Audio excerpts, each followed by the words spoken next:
Boston Celtics lose to the New York Knicks. It wasn't pretty. How does this impact the East playoff picture, who the Celtics might play? And this is a matter of relaxing or relapsing. It's all right now on the Locked On Celtics podcast.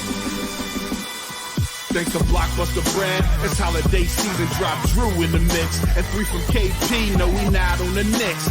Flushing competition like Al on Giannis. Juice and Big Juice, still B-Town's finest. Banner 18 going up in the rafters. Watch the C's game in Locked On after. Karalis on the breakdown, clutch like a tip from D. White on the breakdown. John on the mic, documenting domination. Matter pen a back bay, it's all C's nation. Rain and Jace, how we started, raising business, how we finish. Locked On Celtics pod, home of the winners. Peace. Hey there, welcome back to the Locked On Celtics podcast right here in the Locked On Podcast Network, where it's your team every day, and I've got you covered every day, Monday through Friday. And this is where I normally say bonus podcasts when they play on the weekends, but please do not make me podcast after the Celtics play the Hornets on Friday. After seeing what's happened here the last couple of games, I just don't know. Unless something crazy happens in that Hornets game, unless something that I absolutely have to podcast about, maybe I'll just take that one game off. But that won't happen beyond this, because after that, it's the playoffs, and I will be podcasting like every day during the playoffs. So make sure you're subscribed wherever you get your podcasts. Watch the show on YouTube. I'm John Karalis. If you don't know me by now, used to play a long time ago. Now I'm a Celtics beat writer covering the team for Boston Sports Journal. Today, I am talking somewhat about the Celtics' loss to the New York Knicks, which was not pretty. It was 118-109. Good fourth quarter from the reserves to take what was a 30-plus point game, and they won the quarter by 20, and the Celtics still lost by 9. So do the math. That's 29 points. Even I can do that math. So later on, we'll talk about the concept of, are the Celtics relaxing or are they relapsing? And that's, I think, kind of like at the heart of where people are right now in their heads. And a little bit, I'll take a little bit about talk a little bit about the East playoff picture. But let's start with just the simple kind of nuts and bolts of this game. The Celtics here at the TD Garden. I'm here at TD Garden. No green screen behind me. This is scene of the crime where the Celtics came in. All right, they started out well enough. Like at the beginning, the first part of the first quarter, I thought, this team is actually trying. They're actually putting forth some level of an effort. And then it kind of went away. It started with no second efforts, right? I think one of the hallmarks of this Celtics team has been second efforts, not just let's try, but when you miss, get the rebound, tap outs, stuff like that, extending possessions, getting back, chase down blocks, Derek White, those types of plays, getting tough rebounds. None of that stuff really happened. The secondary stuff didn't happen. And then once that kind of took hold, then the primary stuff stopped happening, and the Celtics gave up a 22-7 run in the second quarter. They couldn't hit a thing. They went 6:38 without hitting a field goal. All they got in that 6.5 minutes was 3 free throws, which, hey, the Celtics got to the free throw line. That's good. That's a positive thing. That's a change from the Milwaukee game. But really, honestly, after the initial few minutes where it looked like they were trying and it seemed like the game was kind of fun and it was going back and forth, the Celtics were not crisp, but they were hitting three-pointers early on. They were like 50% from three. It was a 3-point game. They actually tied it up in the early second quarter. And once things started falling apart, they just didn't have the wherewithal. They didn't have that thing in them that was like, all right, we got to make our own run. We've got to answer. Once the Knicks went on that run, they said, nah, whatever, right? And the Knicks are desperate. After the game, Joe Mazzulla said, I saw one team that had its seed locked up, and I saw another team that didn't. So the Knicks, and I'll talk about this in just a second, the Knicks are fighting for playoff seeding. They could be second. So they don't want to face the Celtics in the first round, or the second round, I should say. I don't know. The Knicks have already clinched the playoffs, so they can't drop into the play-in. But they don't want to face the Celtics any earlier than they have to, right? You want to push them away from your side of the bracket until you absolutely have to play them, and you hope that along the way something happens, right? You're not hoping for an injury. Be like, hey, maybe guys get tired, maybe somebody does get hurt. Like, that's just kind of part of the play. You just hope that something happens to the other team where they are not their absolute best, and then when you face them, you can beat them a little bit more easily. That's just the nature of the game, right? So the Knicks come out and they're playing hard. They're playing tough. Jalen Brunson is fighting for things. He wants some recognition. He wants some All-NBA. So the Knicks are playing hard. The Celtics didn't have that next level, right? That thing that just said, we are going to box out. We are going to fight for that rebound. We are going to fight. They did it in little drips and drabs. And you saw in the second quarter, you did see Jayson Tatum blocking a shot. You did see some chase down stuff. You did see some fighting for rebounds. But I also saw Al Horford didn't jump more than twice in this game. Like, when Al Horford isn't playing his absolute heart out, and you know that the rest of the team is going to follow suit, right? And I'm not knocking Al Horford. He shouldn't be playing his heart out. Not in that game. Didn't matter. The last thing I want is for Al to, jump and try like hell to block a shot and then land on somebody's foot. And now you're dealing with an injury. Now today's podcast is about when will Al Horford come back, or when will Kristaps Porzingis come back. You don't want to deal with that kind of stuff. So it's a balance. And so that's where the Celtics are. And I just don't fault them for that. I don't think that it's an issue that needs to be discussed. However, I see a lot of the comments. I see a lot of the fear. I think one of the things that's happening here is people see something that they see is familiar. And I see something that's an aberration for this season. That's the difference between the relapse and the relax. And so I'll talk about that. I'm going to save that for later. That's the deep tease. That's going to be the third segment. Let's talk about the more immediate stuff, because there's nothing really much more to talk about in this game. There's literally nothing to take from this game. The Celtics didn't show anything because it's the Knicks and they might face the Knicks. They didn't want them to be mindful, oh, this thing happened, let's watch for that. There was one play where Jaylen and Jayson blitzed Jalen Brunson. Guess what? That's going to happen, right? And it doesn't matter that they showed it, because if they are involved in a play, yeah, Jaylen and Jayson, the two of their better defenders, obviously with big long arms, against Jalen Brunson, yeah, you blitz that and see if you can't force a turnover. But that's not like a big you're not giving away state street secrets by doing that. But they didn't show much else. And I said it before the game. I wrote it in my preview in Boston Sports Journal. Don't expect the Celtics to tip their hand. Don't expect any adjustments. If I said before the game, if you think anything's going on at hand and you're like, why aren't you adjusting to this, Joe? Then don't yell yourself hoarse. Don't be upset about it, because he's not going to adjust. There's no reason to adjust. What's the adjustment going to do other than let the Knicks know what you're planning? So none of this matters. It's great that the Celtics made that run in the fourth quarter. It's great that you saw with some effort where the Celtics could be.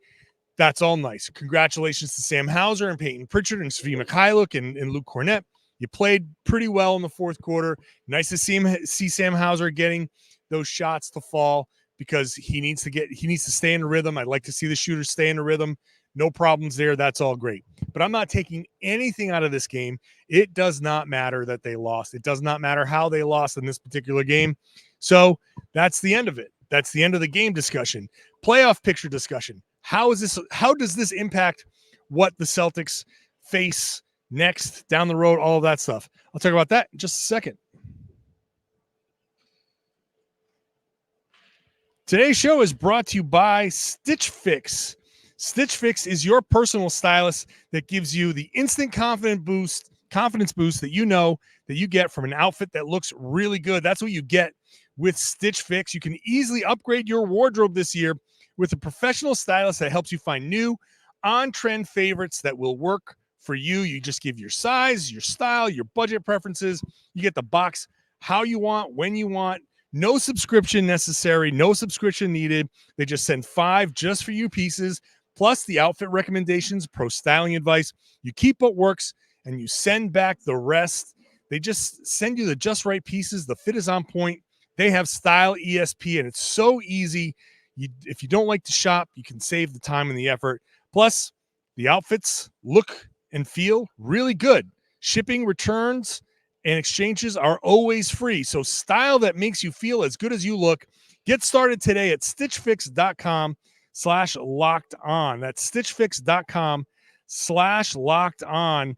One more time, stitchfix.com/locked on. Today's show is also brought to you by eBay Motors. eBay Motors knows that passion, drive, and patience is the formula for winning championships. It's also what keeps your ride or die alive. eBay Motors has everything you need to maintain your vehicle and level it up to peak performance. Superchargers, roof racks, exhaust kits, LED headlights, and more. Whether you're into speed, power, or style, eBay Motors has you covered. With over 122 million parts for your number one ride or die, you'll always find exactly what you're looking for. And with eBay Guaranteed Fit, your part is guaranteed to fit your ride every time or your money back, because with eBay Motors, you're burning rubber, not cash. With all the parts you need and all the prices you want, it's easy to make your car the MVP and bring home huge wins. Keep your ride or die alive at ebaymotors.com. Eligible items only. Exclusions apply. eBay Guaranteed Fit is only available to U.S. customers. Thanks for making Locked On Celtics your first listen every day. Go check out Locked On Sports today. Forget about ESPN and Fox Sports and all those fake argument news shows. Put on Locked On Sports today. It's free. It's 24/7.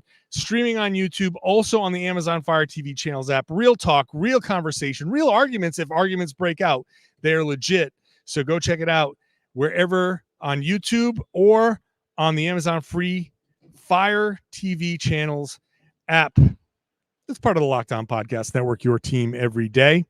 All right, let's get into this playoff picture. I think what this win does for the Knicks is pretty strongly solidify them as the 3rd seed, which, by the way, not the worst thing in the world for the Celtics.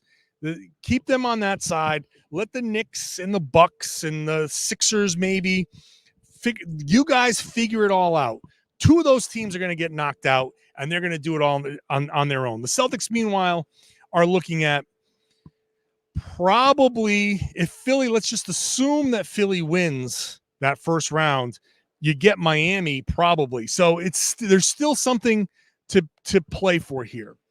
And honestly, this is the Friday show. Friday night, you should be watching Orlando at Philly. That's going to be the game that tells you where these teams kind of settle in the first round for Boston. Orlando at Philly. If Orlando wins, it's going to be Philly in Miami, most likely. Still not totally, but most likely Philly, Miami in the 7-8 play-in game. Winner goes and plays the Milwaukee Bucks, probably the Milwaukee Bucks, but it could be the Knicks. But 7-8 winner goes and plays the 2 seed. Then the loser plays the winner of 9-10, which is going to be Chicago and Atlanta. And the winner of that game plays Boston. So it's looking like at least Miami, Chicago, and Atlanta are all possibilities for Boston. If Orlando beats Philly, then Philly's going to be in that mix. If Philly beats Orlando, then Orlando's going to drop. And they could still find a way out, but it's very likely, the percentages are high, that Orlando stays in that play-in game. Not definite. They're, again, the tiebreakers are convoluted still. It's a very tight race. But as of right now, Indiana is 6th. Sixers are 7th. The Sixers, the Pacers have the tiebreaker over the Sixers. The Pacers have the tiebreaker over the Sixers. Make sure I say that right. The Sixers have the tiebreaker over Orlando. So that's why I think if Orlando loses that game to Philly, they are much more likely, because that puts them behind even further. So then it becomes Orlando, Miami, Chicago, Atlanta as the possibilities. I don't care who it is, to be honest with you. I think the Celtics might actually want it to be. They might want Miami. They might want to be like, you know what? We're sick of this. We want our revenge.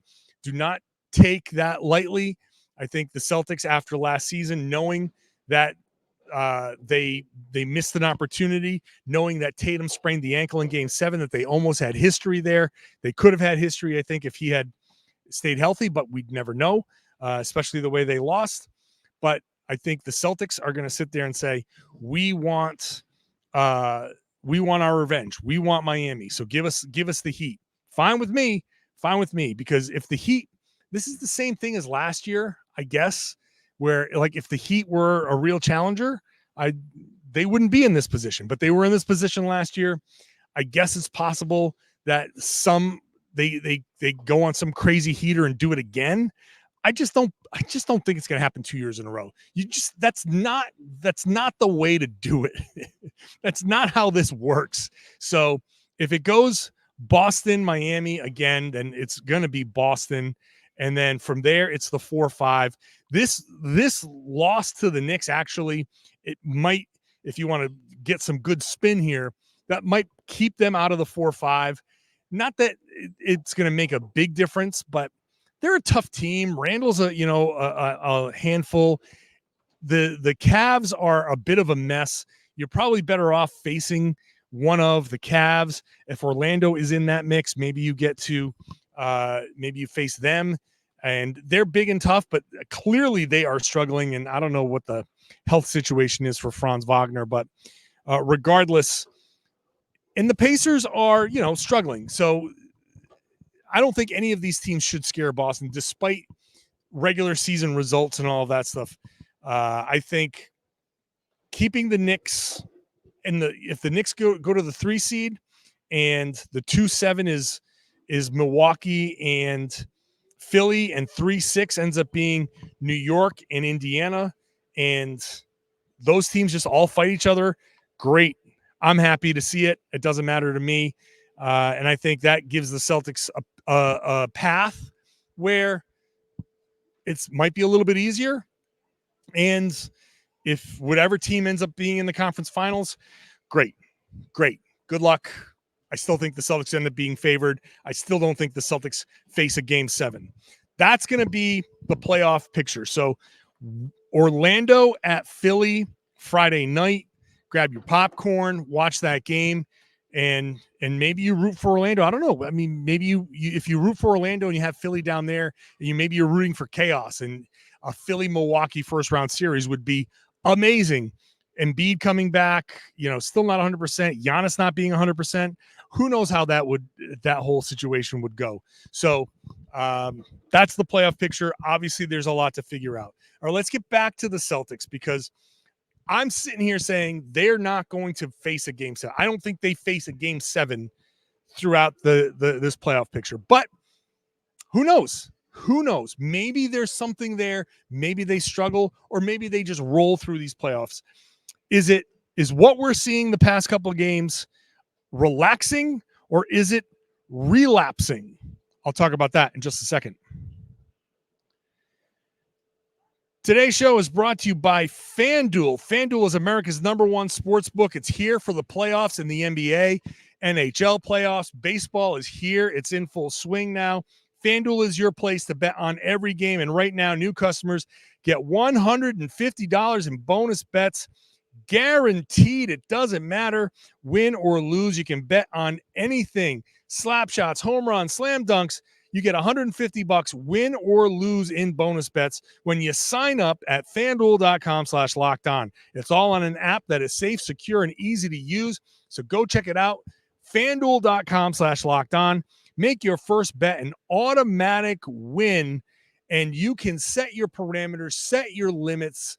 Use the tools that are available on FanDuel. They pop up right away. You set your budget. You can have fun. I'm all for people having fun that they can afford to have. So if you've got a couple extra bucks and you want to bet it on FanDuel, go for it. Set those parameters. Gamble responsibly at FanDuel, America's #1 sportsbook. Thank you for making Locked On Celtics your first listen every day. Go check out Locked On NBA. I host on Wednesdays with Jake Madison, and I hope to continue to do so throughout the course of the playoffs. Hopefully the Celtics don't play on Tuesday nights and take me off, but I'm there with Jake on Wednesdays. It's a lot of fun. Go check out the show. wherever you get your podcast. Watch the show on YouTube. All right, the question of the night: are the Celtics relaxing or are they relapsing? Because you see what they're doing wrong. And I think when you relax, everything comes down. So things you're doing at 100% drop to 80%, right? And the stuff you used to do at 80% drops to 60%. And the weaknesses that you have that maybe you were doing at 60% now drop to 40%. And when those sliders all drop, it really does highlight the things you don't do well. And the Celtics have been a pretty good defensive rebounding team, but it's very obvious that the Celtics are not a natural rebounding team. They have to work very hard to get the rebounds that they get. And it's time, it's effort, it's reps, it's the mentality. You got to get in there and you have to fight for the rebounds. And when the Celtics are at their worst, one of the first things that goes is the offensive rebounding, and they give a ton of second chance points. That was the formula for the Milwaukee Bucks. That's the formula for the New York Knicks. And the other thing is the turnovers, where the Celtics clearly get a little sloppy. That is a more universal thing. When teams relax, they make sloppy passes. They're a little loose with the ball. It's not the biggest deal in the world when they have those turnovers. But for Boston, I think when people see the Milwaukee, the New York efforts, they see, oh, this looks familiar. Now, the question there is it a return to the things they used to do poorly, or is it just one of those things that because this season the way has gone the way it's gone, this isn't a return to anything. This is just, hey, when you relax, we're not a naturally great rebounding team, so we let a few go. Like, what is it? A lot of people who listen, who watch, who comment on the YouTube comment section, who comment in the Boston Sports Journal pieces that I write, there are a lot of people commenting on Twitter. They're afraid that this is a relapse, that the Celtics are a little too reading their own press clippings. They're a little too kind of caught up in themselves. Hey, we're a 60-win team. Hey, we don't have to try hard anymore. And they are relapsing into the team that's going to isolate, that's not going to go grab those rebounds, that's going to stand around, that's not going to defend, that's going to let things get out of hand, blow leads, et cetera, et cetera, et cetera. I don't see it that way. I see this as relaxing. I see this team as having a long record this season of success, 62-18 now. 62 wins. They have a 13-game lead over the Milwaukee Bucks. They didn't get there for nothing. They didn't get there because they let go of the rope. They didn't get there because they were a sloppy team that just turned it on whenever they wanted to. They got there because this season they have been professionals. They have been focused. They have, for the most part, come to play every single night.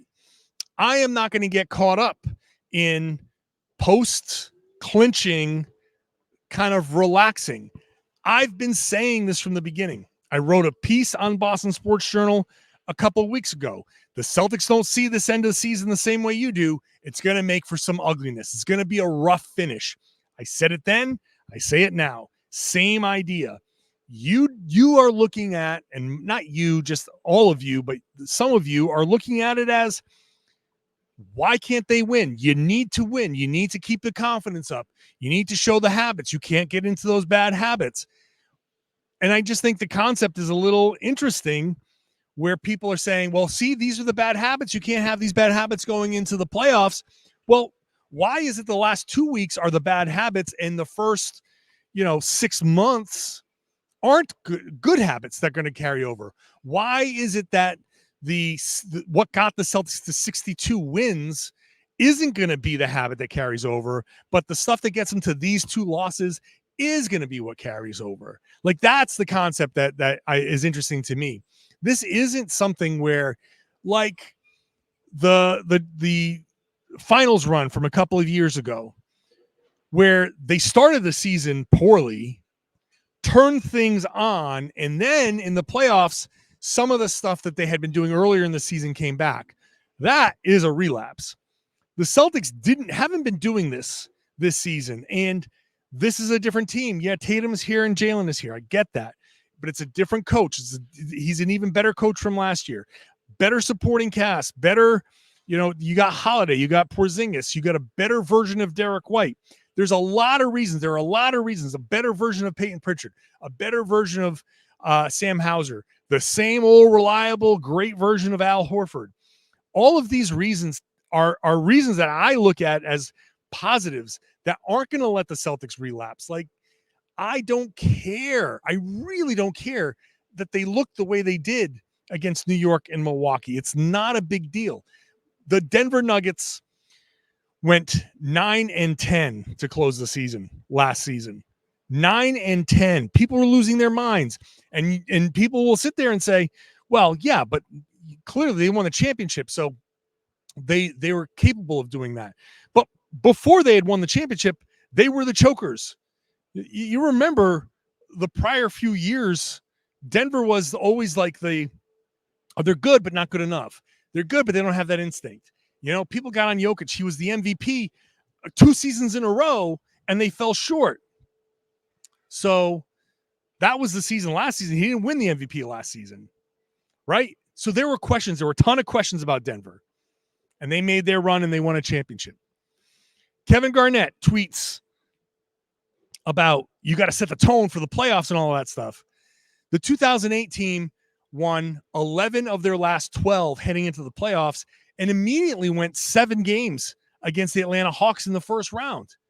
Then they went 7 games in the second round. They didn't win a road playoff game until the Eastern Conference Finals. So what tone did they set? What tone did the 2008 Celtics set? They went 7 in the first round. The 2010 Celtics lost 7 of their last 10. They lost 3 of their last 4, 2 in a row heading into the playoffs. They went into Miami, gentlemen sweep. They won the first 3 games. They lost game 4. They won game 5. They went 6 games in the next round. They went 6 games in the conference finals. They didn't see a game 7 until the finals. And they were Kendrick Perkins torn ACL away from winning a championship. So what tone was set by the end of that 2010 season? Was there one? No. Each run is different. Each run is different. We don't know. There's no formula. There really is no formula to say, well, the Celtics have won this many games or they look like this in the last few regular season games. That means they're going to make this run, right? They've won 5 in a row. Ergo ipso facto, they are the champions to be coronated later. It doesn't matter. All that matters is, how are you going to play in game 1? How are you going to play in that game 1? So I don't think this is a case of relapsing. I think this is a case of simply relaxing. I don't think, if this wasn't a TNT game, I don't think all of these guys would have played. I think they were going to split. I thought there was going to be a split squad type of thing. Jayson, you get this game. Jaylen, you get that game. Now, I don't know if anybody's going to play against the Hornets. So, again, I don't know what's going to happen against Charlotte. I don't plan on doing a podcast after that one. That's going to be my one breaking of my own rule. I made the rule. I can break it, right? It's a Friday night game. Unless something crazy happens against the Hornets, I don't think I'll be doing a podcast. I'll save it for Sunday, which is the final game of the season, 1:00 game. The Celtics are fine. They are fine. Don't worry. In fact, you don't even have to watch. Do something else. Save the time. Save yourself the hassle. Turn them off for a couple of games. Don't worry about it. Come back to the podcast on Monday. We'll start to, I don't even know if Monday's podcast is even going to be about the game. It probably will be more about Mike Gorman, because that's going to be his final game calling a Celtics game, which is sad. Boy, that just hit me. That was sad. But whatever it is, I will be here for you throughout the playoff run. Bonus podcasts throughout the playoff run. Tons of podcasting, tons of content for you. I will be here for you, and it's going to be a long playoff run. Trust me on that. I know it's going to be a long playoff run. So make sure you are subscribed wherever you get your podcast. Watch the show on YouTube. Listen to the show on your favorite podcasting app. When you're on YouTube, get into that comment section. Let me know what you think. Am I right? Am I wrong? You tell me. I would love it if you share the podcast, spread the word, tell everybody they should be listening to and watching the Locked On Celtics podcast here on the Locked On Podcast Network. It's your team every day.